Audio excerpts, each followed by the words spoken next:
आशा करता हूँ आप सभी लोग बहुत अच्छे होंगे। मेरा नाम है वैभव माथुर और मैं आप सभी लोगों का स्वागत करता हूँ अपने इस यूट्यूब प्लेटफॉर्म पर। तो आइए आज के लेक्चर की स्टार्ट करते हैं। देखिए, आज जो लेक्चर स्टार्ट करते हैं उससे पहले देखते हैं एक मोटिवेशनल थॉट। ये देखिए कितनी अच्छी बात यहाँ पर बोली गई है। Never never never give up. क्या मतलब आ रहा है समझ में? मतलब हमें कभी भी देखिए लाइफ में गिव अप करने का ऑप्शन रखना नहीं चाहिए। देखिए, आप लोग अभी एग्जाम की तैयारी कर रहे हैं। आपने प्री दिया, प्री क्लियर हो गया, मेंस दिया, मेंस क्लियर हो गया, बट इंटरव्यू में रह गए। फाइनल स्टेज में जाके रुक जाता है सिलेक्शन, तो बहुत बुरा लगता है ना। मतलब एक फीलिंग सी आती है ना कि यार ये क्या हुआ मेरे साथ। मतलब बिल्कुल फाइनल स्टेज थी, जस्ट मुझे नौकरी मिलने ही वाली थी, लेकिन रुक गया कहीं ना कहीं। और फिर मन में थॉट आता है गिव अप कर देना चाहिए। यार मेरे बस की नहीं है, इतनी ज़्यादा कंपटीशन हो रखी है, मेरे बस की नहीं है, मैं कुछ भी कर पाऊंगा, तो छोड़ देना चाहिए मुझे। क्या ये ऑप्शन सही है छोड़ने का? इतने आगे पहुंचने के बाद, बिल्कुल लास्ट स्टेज पर पहुंचने के बाद आप अगर छोड़ देंगे उस चीज़ को, तो क्या होगा?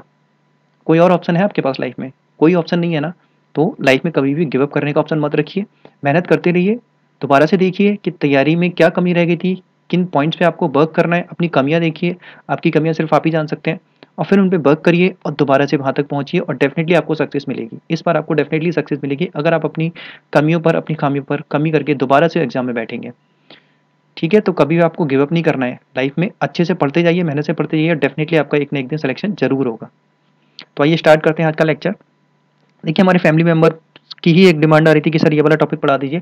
तो अपने फैमिली मेंबर की डिमांड पर ही आज का जो टॉपिक है मैं वो आपको पढ़ाने जा रहा हूँ। तो आज जो हम लोग टॉपिक देखने जा रहे हैं that is called blood relation. एक मिनट, जरा मैं कलर चेंज कर लेता हूँ, विजिबल नहीं हो रहा है।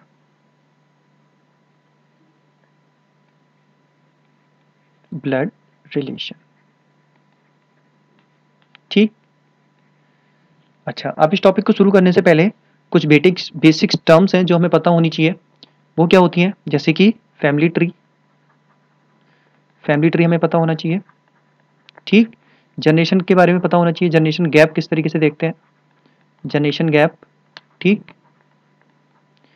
और क्या पता होना चाहिए? जेंडर के बारे में पता होना चाहिए, भाई मेल है या फीमेल है, ठीक है। ये पता होना चाहिए ना, तभी तो हम बता पाएंगे रिलेशन क्या है, ठीक।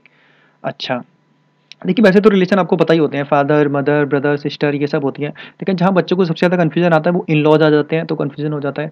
मैटरनल पैटर्नल बोल देता है क्वेश्चन में, तो कन्फ्यूजन होने लगता है। Great grand father great grand mother ये सब बोल देता है, तो बहुत ज़्यादा कन्फ्यूजन होने लगता है। तो आज ये सारे कन्फ्यूजन दूर करते हैं। आप समझिएगा बेसिक को ध्यान से, फिर इस पे बेस एक बहुत अच्छा क्वेश्चन करेंगे। बहुत अच्छा क्वेश्चन मैं आपको लेके आया हूँ, उससे क्लियर हो जाएंगी सारी चीज़ें। देखिए, सबसे पहले समझते हैं, सबसे पहले बात करते हैं जनरेशन गैप की। सब जनरेशन गैप जब तक नहीं पता होगा तब तक आप फैमिली ट्री ड्रॉ नहीं कर पाएंगे, ठीक। अच्छा, अब ये मेल और फीमेल की बात करते हैं जरा।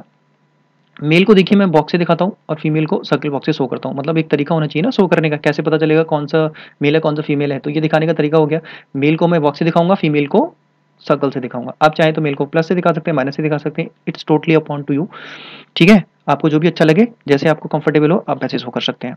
आइए अब देखते हैं, समझते हैं थोड़ी सी चीज़ें। सपोज ये कोई पर्सन ए है, ठीक।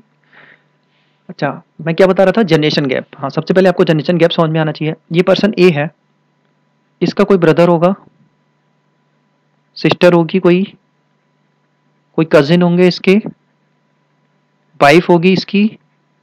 ये सब किस में आएंगे? इसके सेम जनरेशन में। ये मतलब इसी लाइन में हम इसको ड्रॉ करेंगे। जब हम फैमिली ट्री ड्रॉ करेंगे तो बिल्कुल सेम लाइन में ही इन सबको ड्रॉ करेंगे। इसको क्या बोलेंगे? Same generation. सेम जनरेशन बोलेंगे, मतलब जब उसी लाइन में हम ड्रॉ करेंगे रिलेशन को तो उसको क्या बोलेंगे? Same generation. अच्छा, अब बात करते हैं अपर जनरेशन, जो इसकी ऊपर वाली जनरेशन होगी, और लोअर जनरेशन जो इसकी नीचे वाली जनरेशन होगी। अच्छा, अपर और लोअर जनरेशन में कौन कौन आएगा? अपर जनरेशन में ए के फादर हो गए, ए की मदर हो गई, ठीक है। और आंटी वगैरह जो होती है, मौसी चाची, ये सब किस में आएंगी आपकी? ये आपकी फर्स्ट जनरेशन में आ जाएंगी, मतलब ए के रिस्पेक्ट में ऊपर वाली जनरेशन में आ जाएंगी ये सारी चीजें, ठीक है। अच्छा, अब लोअर जनरेशन में कौन आएगा? भाई ए के बच्चे भी होंगे, ए का सपोज सन है, ए की डॉटर है, समझ रहे हैं बात के लिए? ये सब आपके किस में आएंगे? जिस पर्सन के रिस्पेक्ट में बात कर रहे हैं उससे लोअर जनरेशन में, मतलब हम नीचे की तरफ ड्रॉ करेंगे इन सबको, ठीक। तो समझ में आया? ये होता है आपका जनरेशन गैप। ये आपकी फर्स्ट जनरेशन हो गई, ये आपकी सेकंड जनरेशन हो गई, ये आपकी थर्ड जनरेशन हो गई, ठीक है। ये जो एक तरीके से हो गया, ये थ्री जनरेशन का हो गया, ठीक है। जनरली आपके एग्जाम में थ्री जनरेशन का ही क्वेश्चन आता है, फोर जनरेशन का बहुत ही रेयर केस में आता है, वो भी मेंस में आता है कभी कभी, ठीक है। उस पर बेस पे मैं आपको एक क्वेश्चन करा दूंगा, ठीक। लेकिन पहले ये बेसिक समझ लीजिए तो वो भी बन जाएगा आराम से, ठीक है। अच्छा, ये समझ में आया? फादर मदर आंटी वगैरह अंकल जो भी आएंगे वो सब आपके अपर जनरेशन में आएंगे, ठीक है, जिसके रिस्पेक्ट में बात हो रही है उसके ऊपर वाली लाइन में ड्रॉ करेंगे, और जो भी आपके ब्रदर हो गए, सिस्टर हो गए, कजिन हो गई, वाइफ हो गए, ये सब आपके सेम जनरेशन में आएंगे। ठीक, अच्छा, जो सन हो गया, डॉटर हो गया, ठीक है, जो बच्चे हुए आपके, वो सब किस में आएंगे, आपके लोअर वाली जनरेशन में आएंगे, मतलब जिसके रिस्पेक्ट में बात हो रही है उसके लोअर जनरेशन में आएंगे। समझ में आ गई ये बात, इतनी बात समझ में आ गई? ठीक, तो आइए अब देखते हैं, थोड़ा सा और समझते हैं। अब मैं आपको एक फैमिली ट्री ड्रॉ करके दिखाता हूँ, उससे आपको क्लियर हो जाएंगी चीजें। ठीक है, एक मिनट, जरा मैं इसको इरेज कर दूं, एक मिनट। बहुत ही आसान सा टॉपिक होता है, देखिए प्रैक्टिस करते रहिए अच्छे से। आज जो मैं समझा रहा हूँ इस पे बेस 10-15 क्वेश्चन लगाइए घर पे बैठ के आराम से। कोई डाउट आए तो मेरे से कमेंट बॉक्स में पूछिएगा, सब क्लियर हो जाएगा आपको। ठीक है, तो देखिए अब स्टार्ट करते हैं। मैं आपको एक फैमिली ट्री ड्रॉ करके दिखाता हूँ, उससे आपको सारी चीज़ें क्लियर हो जाएंगी एकदम से। ठीक है, 1 सेकंड का टाइम दीजिए बस। ये मैंने कर दिया यहाँ से रफ इसको। ठीक, अब देखिए, देखिए बिल्कुल क्लियर हो जाएगा किस तरीके से फैमिली ट्री बनाना है। ये आपका पर्सन हो गया ए। ठीक, ये मैंने मान लिया ये एक पर्सन है ए, मेल है। ठीक है, सपोज ए की कोई सिस्टर होगी, ए की सिस्टर होगी तो किधर आएगी, सेम, मैंने क्या बोला, सेम जनरेशन में आएंगे। सिस्टर, ब्रदर, कजिन, ये सब आपके सेम जनरेशन में आएंगे। तो ए की सिस्टर, सपोज ये बी हो गई, ए की सिस्टर सेम जनरेशन में आ गई, मतलब इसी लाइन में ड्रॉ करेंगे इसको। सेम जनरेशन का मतलब क्या है, उसी लाइन में ड्रॉ करना है, सेम लाइन में आपको ड्रॉ करना है। अच्छा, इसका कोई ब्रदर होगा, तो चलो मैंने मान लिया ए का कोई ब्रदर है सी। ठीक है, उसको भी मैंने सेम जनरेशन में दिखा दिया। समझ में आ गई बात, सेम जनरेशन में किस तरीके से दिखाना है। ठीक है, अब ए का कोई फादर होगा, भाई ए का फादर भी तो होगा। सपोज ए का फादर, अब फादर को किससे दिखाएंगे, जिसके रिस्पेक्ट में बात कर रहे हैं उससे ऊपर वाली जनरेशन में। सपोज मैंने डी को मान लिया ए के फादर हो गए, फादर मतलब मेल हो जाएंगे। ठीक, तो मैं बॉक्स से दिखा रहा हूँ, आप चाहे तो प्लस से दिखा सकते हैं, दोनों से मत दिखाइएगा वरना कंफ्यूजन हो जाएगा। ठीक है, चाहे या तो प्लस से दिखाइए या फिर ये इस तरीके से बॉक्स बना लीजिए मेल के लिए। ठीक, अच्छा, अब ए की मदर भी होंगी। ठीक है, तो जो आपके फादर की वाइफ होंगी भाई ए की मदर हो जाएंगी।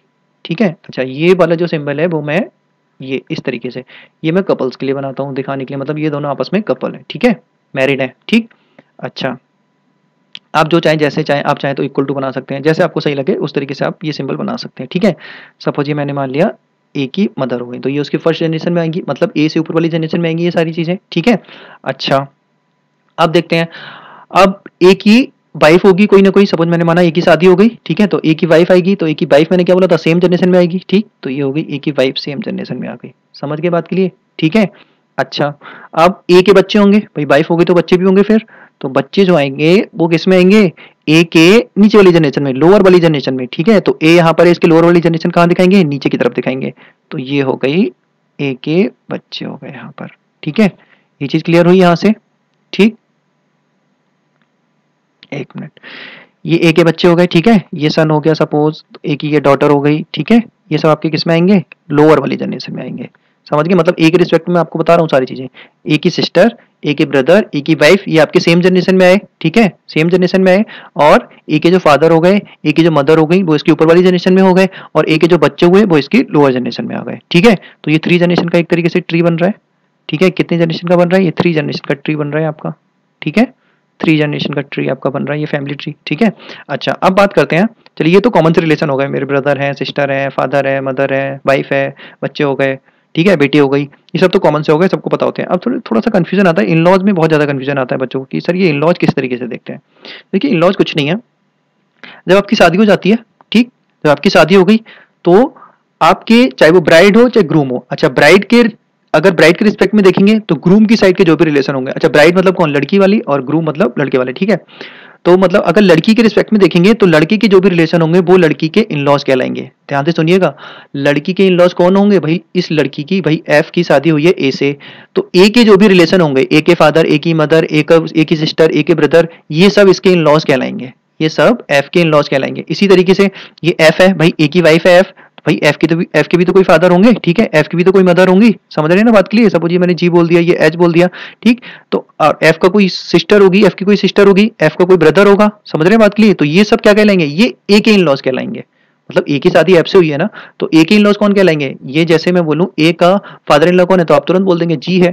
ए की मदर इन लॉ कौन है, ए की वाइफ की जो मदर होंगी वो ए की मदर इन लॉ हो जाएंगी, मतलब एच हो जाएंगी। समझ रहे हैं? ए की सिस्टर इन लॉ कौन है, सपोज मैंने इसको आई बोल दिया तो ए की सिस्टर इन लॉ कौन हो जाएगी, आई हो जाएगी। मैं बोला ए का ब्रदर इन लॉ कौन है, सपोज इसको ओ बोल दिया तो ए का ब्रदर इन लॉ कौन हो जाएगा, ओ हो जाएगा। समझ में आ गई बात? इसी तरीके से एफ के जो इन लॉज होंगे वो कौन हो जाएंगे, एफ की इससे शादी हुई है उसके साइड के जो भी रिलेशन होंगे वो एफ के इन लॉज कहलाएंगे। ठीक, एफ के फादर इन लॉ को बोलूं तो कौन हो जाएंगे, डी हो जाएंगे। एफ की मदर इन लॉ बोलूं तो कौन हो जाएंगी, ई हो जाएंगी। समझ रहे हैं बात के लिए। एफ की सिस्टर इन लॉ बोलूं तो कौन हो जाएगा, ये हो जाएंगी एफ की सिस्टर इन लॉ। ठीक, अच्छा, और एफ के ब्रदर इन लॉ की बात करूं तो ये एफ के ब्रदर इन लॉ हो जाएंगे। समझ में आ गई इन लॉज की बात किस तरीके से देखना है। ठीक है, अच्छा अब बात करते हैं कजिन की। अब देखिए कजिन कौन होता है कि कजिन सिस्टर कजिन ब्रदर नाम की कोई चीज नहीं होती है, बस कजिन ही होता है। ठीक है, ही इज माई कजिन तो वो ब्रदर हो गया, and she is my cousin तो वो सिस्टर हो गई। ठीक है, इस तरीके से तो हमेशा कजिन बोला जाता है, कजिन ब्रदर कजिन सिस्टर ये वर्ड गलत होता है, इस वर्ड को यूज मत करिएगा। अभी कजिन क्या होता है, सपोज ये ए है, ठीक, ए की ये सिस्टर थी बी, अब बी के सपोज बी की किसी से शादी हो गई, ठीक है, बी की किसी से शादी हो गई तो इसके जो बच्चे होंगे वो ए के, अच्छा इसके जो बच्चे होंगे, ठीक है, वो तो ए के नेफ्यू या नीस हो जाएंगे। भाई सीधी सी बात है ना, भाई लड़का होगा तो नेफ्यू, नेफ्यू किसको बोलते हैं, भाई के ब्रदर के या सिस्टर के बच्चे को, ब्रदर के या सिस्टर के सन को, ब्रदर के या सिस्टर के सन को हम लोग क्या बोलेंगे, नेफ्यू। सिस्टर के सन को हम लोग क्या बोलते हैं, नेफ्यू। अच्छा नीस किसको बोलते हैं, ठीक है, नीस किसको बोलते हैं, तो ये ब्रदर या सिस्टर के डॉटर को हम लोग नीस बोल देते हैं। भाई हमारे ब्रदर या सिस्टर की जो कोई डॉटर होगी उसको हम लोग क्या बोलेंगे, नीस बोलेंगे। भाई भांजी ये भतीजा हो गया। ठीक है, इस तरीके से करते हैं। समझ में आ गई बात, इस तरीके से हमें बोलना है रिलेशन को। ठीक, अच्छा अभी brother in law sister in law का थोड़ा सा कंफ्यूजन और हो सकता है आपको, ये समझ लीजिए ये दो केस होते हैं किस तरीके से, इसको जरा समझ लेते हैं। ये देखिए सपोज मैंने बात की B is sister in law, B is sister in law of A. अब समझिएगा किस तरीके से दो पॉसिबिलिटी बनेगी। ए की सिस्टर इन लॉ है बी, तो देखिए कैसे बन सकता है सिस्टर, ये सिर्फ सिस्टर इन लॉ और ब्रदर इन लॉ के केस में होगा। देखिए B sister in law of A, तो देखिए ए का कोई भाई है, उसकी शादी हुई है बी से, तो बी ए की सिस्टर इन लॉ हो जाएगी। मतलब ए की जो भाभी होगी वो, ए की जो भाभी होगी वो बी, वो उसकी सिस्टर इन लॉ कहलाएगी। समझ रहे हैं ना बात के लिए। और दूसरी कंडीशन क्या हो सकती है, सपोज ए की किसी से शादी हुई है, उसकी जो सिस्टर होगी वो भी ए की सिस्टर इन लॉ कहलाएगी। तो ये दो केस आपको लेके चलना है, सिस्टर इन लॉ बिल्कुल same case brother in law के केस में होता है। ठीक है, समझ रहे हैं बात के लिए। तो ये चीज आपको ध्यान रखनी है, जब भी sister in law brother in law बोले तो ये दो पॉसिबिलिटी आपको लेके चलनी है। जो भी आपके क्वेश्चन में फिर आगे कंडीशन कुछ ना कुछ दी होगी जिससे आपको पता चल जाएगा कौन सा रिलेशन आपको यूज करना है, या तो ये यूज होगा या फिर ये वाला यूज होगा। ठीक है, ये ध्यान रखिएगा। सिस्टर इन लॉ क्या होता है, भाई आपका ब्रदर है, आपकी अपनी भाभी को भी सिस्टर इन लॉ बोलते हैं, और आपकी किसी से शादी हुई है उसकी जो सिस्टर होगी, मतलब आपकी जो साली होगी, उसको भी आप सिस्टर इन लॉ बोलते हैं। तो समझ गए ना किस तरीके से दो रिलेशन बनेंगे। इसी तरीके से ब्रदर इन लॉ वाले हो गए, भाई आपके जो जीजा जी होंगे वो भी आपके ब्रदर इन लॉ कहलाएंगे। समझ रहे हैं ना बात। और आपकी जिससे शादी हुई है, मतलब आपके जो साले साहब होंगे वो भी आपके ब्रदर इन लॉ कहलाएंगे। इसी तरीके से ब्रदर इन लॉ के दो केस बनते हैं। तो ये sister in law brother in law के दो केस बनते हैं, बस इसको ध्यान रखिएगा। ठीक, बाकी ये आपका ये जो मैंने बनाया इसको बोलते हैं फैमिली ट्री। ये समझ में आ गई बात। ये आपका फैमिली ट्री हो गया 3 जनरेशन का, और ज्यादातर जो आपका क्वेश्चन है वो 3 जनरेशन का ही आता है। ठीक है, अब देखते हैं क्वेश्चन को। ये समझ में आया, इस तरीके से ड्रॉ करना है। Brother sister wife same generation, father mother first generation. ठीक है, और जो आपके सन डॉटर लोअर वाली जनरेशन में आएंगे। ठीक है, और ये sister in law brother in law वाला ये चीज क्लियर है ना, दो केस किस तरीके से बनते हैं ये आपके हो गए। ठीक, समझ में आ गई बात। चलिए अब क्वेश्चन को देखते हैं। ये रहा आज का क्वेश्चन। आपको क्वेश्चन आ जाएगा समझ में। देखिए सबसे पहले फैमिली ट्री ड्रॉ करते हैं, फिर इस पे बेस्ड क्वेश्चन करेंगे। देखिए पढ़ते जाइए और फैमिली ट्री बनाते जाइए। देखिए मैं एक ही बार पढ़ूंगा और कंडीशन को नोट कर लूंगा। देखिए B has a son and a daughter, मतलब बाई का एक सन है और एक डॉटर है, तो इसको मैं यहाँ पे नोट कर लेता हूँ। ये बाई हो गया। अभी बाई का हमें जेंडर नहीं पता है मेल है या फीमेल है, ठीक है, लेकिन बाई का एक सन है और एक डॉटर है। ठीक, समझ गए ना बात के लिए। बाई का एक सन हो गया और ये बाई की एक डॉटर हो गई। ठीक, ये हमने नोट कर लिया। आगे देखते हैं। P is the son of M, P is the son of M। अच्छा ठीक है, तो इसको नोट कर लेते हैं। M का सन है P, ये हमने नोट कर लिया। P is the son of M। ठीक है भाई, P सन है, लोअर वाली जनरेशन में आएगा, M के लोअर जनरेशन में P is the son of M। Clear हो गई बात। ठीक है, आगे देखिए फुल स्टॉप के बाद T is the mother of J, T is the mother of J, तो ये J हो गए। मदर कहाँ आएगी, ऊपर वाली जनरेशन में आएगी। और कौन है J की मदर, T दे रखा है, मदर दे रखी है मतलब फीमेल होगी, मैंने सर्कल से दिखा दिया। ठीक है, J इज द, हाँ ठीक है, T is the mother of J, बिल्कुल सही बना है। आगे देखते हैं। By is the father of you, by is the father of U, तो यहाँ से बाई का जेंडर में पता चल गया। By is the father, father बोल रहा है मतलब क्या होगा, मेल होगा बाई। ठीक है, किसका, यू का, तो Y is the father of U, तो Y is the father of U, ये मैंने बाई को दिखा दिया। Y is the father of U, अब यू ये भी हो सकता है ये भी हो सकता है। ठीक, अभी नहीं पता हमें, भाई वाई फादर है ना यू का, और ये बाई के दो बच्चे हैं, लेकिन यू का जेंडर तो बताया नहीं अभी, तो यू हमारी फीमेल भी हो सकती है, मेल भी हो सकता है। ठीक है, अभी देख लेते हैं आगे।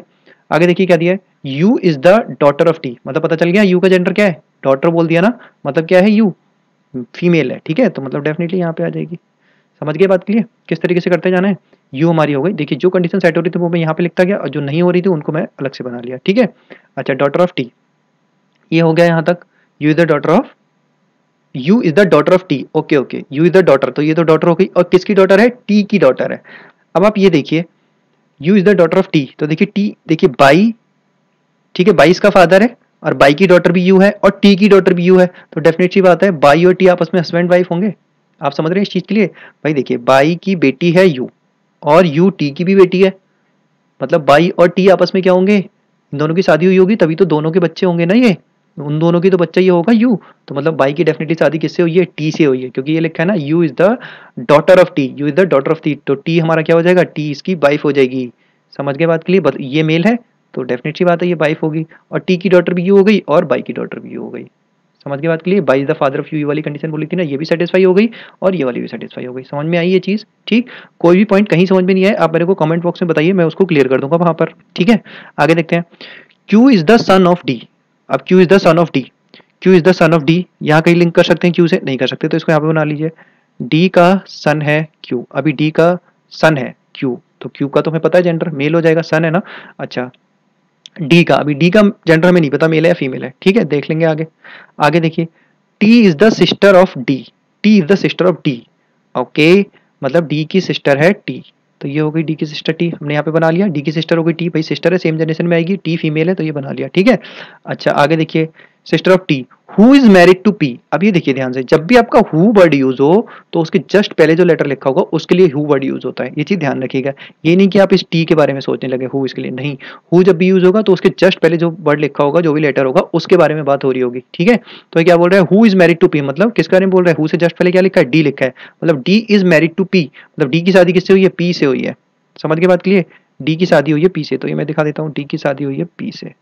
समझ गए बात के लिए? ठीक, ये हमने कंडीशंस नोट कर ली, जो चीज़ लिंक हो रही थी वो लिंक कर ली, अब इसको दोबारा नहीं पढ़ना है। अब यहाँ से देखिए हम किस तरीके से ड्रॉ कर सकते हैं पूरा कंप्लीट। देखिए मैं यहाँ पे आपको ड्रॉ करके दिखा देता हूँ। देखिए ये आपने ड्रॉ कर लिया। अच्छा अब देखिए आप कौन कौन सी कंडीशन को मर्ज कर सकते हैं आपस में। देखिए इसको देखिए और इसको देखिए ध्यान से, इन दोनों को देखिए ध्यान से। देखिए यहाँ पर ये टी है और ये टी का आगे रिलेशन भी, ये सब हमें क्लियर है यहाँ तक। टी की शादी 22 हुई है, फिर बाई का ये बेटा है, ये उसकी बेटी है, और यहाँ पर भी ये चीज़ें इतनी क्लियर है हमें, ठीक है। तो आइए इनको बना लेते हैं यहाँ से। देखिए ये हमारा पी हो गया, ठीक, पहले मैं इसको बना रहा हूँ, ठीक है। पी की शादी हुई है डी से, ठीक, अभी इन दोनों के जेंडर हमें नहीं पता है, अभी देख लेंगे आगे। और डी की सिस्टर हो गई टी, डी की सिस्टर हो गई टी, और क्या है, डी का बेटा है क्यू, तो ये रहा डी का बेटा क्यू। यहाँ तक क्लियर है, ये वाली कंडीशन बना ली, हटा दीजिए इसको। अब देखिए टी, टी यहाँ पर है, ठीक है, टी की शादी हुई है 22 से, तो यहाँ बना लीजिए टी की शादी हुई है 22 से, ठीक है, ये मैंने शादी करा दी 22 से, ठीक है, टी की शादी हुई है 22 से, हस्बैंड हो जाएगा ये। अब बाई का एक बेटा है एक बेटी है, तो यहाँ पे बना दीजिए एक बेटा है और एक उसकी बेटी है। बेटी तो यू है, ये तो क्लियर है, बेटा कौन है अभी ये नहीं पता है हमें, ठीक है, देख लेंगे अभी। ये क्लियर हो गया यहाँ तक, इसको भी हटा दीजिए, इन दोनों को मर्ज कर लिया हम लोगों ने। अब देखिए कौन कौन सी बची, एक ये वाली कंडीशन बची हमारे पास, एक ये वाली कंडीशन बची और एक ये वाली कंडीशन बची, तो इसको मर्ज कर लेते हैं। देखिए पी सन है किसका, एम का, तो पी सन है एम का, ये क्लियर हुआ यहाँ से, पी सन है एम का, तो देखिए पी का जेंडर क्लियर हो गया यहाँ पे, पी सन है किसका, एम का। समझ गए बात के लिए? भैया पी सन है और ये इन दोनों की शादी हुई है आपस में, तो डी डेफिनेटली बात है फीमेल होगी, ठीक है, डी क्लियर हो गया, डी का जेंडर क्लियर हो गया, फीमेल होगी, ठीक है, ये एम आ गया। अब देखिए आगे क्या दिया है, ये वाली भी यूज हो गई। अब बची ये कंडीशन सिर्फ, T is mother of J, इसका मतलब क्या था, T is mother of J, T is mother of J. अब देखिए T is mother of J, तो जे ये यहीं पे बचेगा, सीधी सी बात है भाई, टी मदर है ना जे की, इन दोनों की शादी हुई आपस में, ये दो बच्चे हैं इसके, तो जे का भी जेंडर यहाँ पे क्लियर हो गया, जे हमारा कहाँ आ जाएगा, यहाँ पे आ जाएगा हमारा जे, और ये हमारा फैमिली ट्री ड्रॉ हो गया। समझ में आ गई बात? इस तरीके से हमें फैमिली ट्री ड्रॉ करना है। तो देखा आपने, एक बार मैंने बस इसको रीड किया, ठीक है, और कंडीशन नोट करता गया, जो चीज़ें आपस में मर्ज हो रही थी उनको मैंने आपस में मर्ज कर लिया। देखिए मर्ज करने का मतलब क्या होता है, आप ये देखिए एक कंडीशन से दूसरी कंडीशन को कैसे लिंक कर सकते हैं। यहाँ पे मैंने देखा ये टी है कॉमन और ये टी दिख गया, मतलब इन दोनों को आपस में मैं मर्ज कर सकता हूँ, वही मैंने मर्ज कर लिया यहाँ पर, और फिर ये रिलेशन देखते गए। अब यहाँ पे देखिए एम का जो जेंडर है वो क्लियर नहीं है, ठीक है, अगर क्वेश्चन आता है कि what is the gender of M, तो आप क्या बोल दोगे, कैन नॉट बी डिटरमाइंड, तो यहाँ पे एम का जेंडर क्लियर नहीं है, ठीक, उसका ऑप्शन आंसर क्या हो जाएगा, कैन नॉट बी डिटरमाइंड। ये क्लियर हो गया किस तरीके से फैमिली ट्री ड्रॉ करना है, ये आपका बन गया फैमिली ट्री। अब देखते हैं इस पे बेस्ड क्वेश्चन। देखिए पहला क्वेश्चन क्या है, how is P related to T, how is P related to T, मतलब पी का रिलेशन क्या है टी के साथ, तो देख लेते हैं। पी रिलेटेड टू टी, भाई पी ये है और टी ये है, तो देखिए टी की सिस्टर है ये और सिस्टर का हस्बैंड है ना ये, तो देखिए क्या बन जाएगा, ये ब्रदर इन लॉ बन जाएगा कि नहीं बन जाएगा। अभी मैंने बताया था सिस्टर के हस्बैंड जीजा जी को ब्रदर इन लॉ बोलते हैं, तो वही तो है, ये इसके जीजा जीजा जी तो है। तो टी के जीजा जी कौन हो जाएंगे, मतलब टी के सिस्टर का हस्बैंड ब्रदर इन लॉ। तो हमारा आंसर क्या हो जाएगा इसमें, ब्रदर इन लॉ, मतलब option number C will be our correct answer. Got it. आगे देखिए अगला क्वेश्चन है, how is J related to D, मतलब जे का रिलेशन क्या है डी के साथ। How is J related to D, J कहां पर है भाई, जे ये है और डी किधर है, डी ये है। ठीक, तो क्या हो जाएगा जे का रिलेशन, ये देखिए डी की सिस्टर है और सिस्टर का बेटा है। सिस्टर का बेटा अभी मैंने क्या बताया था, नेफ्यू होगा कि नहीं होगा, भाई ये सिस्टर है, सिस्टर का बेटा नेफ्यू होगा, ये तो नीस हो जाएगी, डॉटर तो नीस होती है और सन होता है तो नेफ्यू। तो यानी डी की डॉटर है टी और टी का बेटा है जे, भाई टी का बेटा ही तो है जे, तो क्या हो जाएगा नेफ्यू। हमारा आंसर क्या होगा, नेफ्यू, मतलब option number D will be our correct answer. Clear. अब देखिए क्वेश्चन नंबर थ्री में देखिए क्या बोल रहा है, how is Q related to M, मतलब क्यू का रिलेशन क्या होगा एम के साथ। How is Q related to M, तो देख लेते हैं क्यू रिलेटेड टू एम, भाई क्यू किधर है, क्यू ये है, ठीक है, और एम किधर है, ये है। तो देखिए एम का ये बेटा हुआ, एम का ये सन हुआ और उसका भी बेटा हुआ ये, मतलब एम के बेटे का बेटा क्या हो गया, ग्रैंडसन हो गया। मतलब समझ गए ना बात के लिए, आपके बेटे का बेटा क्या होगा, ग्रैंडसन होगा आपका। ठीक, तो क्यों हमारा आंसर क्या हो जाएगा इसमें, ग्रैंडसन, मतलब option number B will be our correct answer. ठीक है, तो कैसा लगा आप लोगों को जरूर बताइएगा, और आई थिंक कि आप लोगों को अच्छा लगा होगा क्वेश्चन आज का। कॉन्सेप्ट क्लियर हुए कि नहीं हुए कमेंट बॉक्स में जरूर बताइए, और अगला टॉपिक किस पे पढ़ाना है ये भी आप बता दीजिए। ठीक है, उसी हिसाब से मैं आपको पढ़ा दूंगा, और मेहनत करते रहिए अच्छे से, देखिए सिलेक्शन जरूर होगा एक ना एक दिन, डेफिनेट होगा। ठीक है, चैनल को कमेंट कर सकते हैं कमेंट बॉक्स में, जो भी आपको दिक्कत लगी हो, जो भी वीडियो में कमी लगी हो वो आप बता सकते हैं यहाँ पे आराम से, उसको बता दीजिए। और लाइक करिए, सब्सक्राइब कर सकते हैं चैनल को अगर आपको फ़ायदा मिल रहा है तो। बाकी कैसा लगा ज़रूर बताइएगा। Thank you.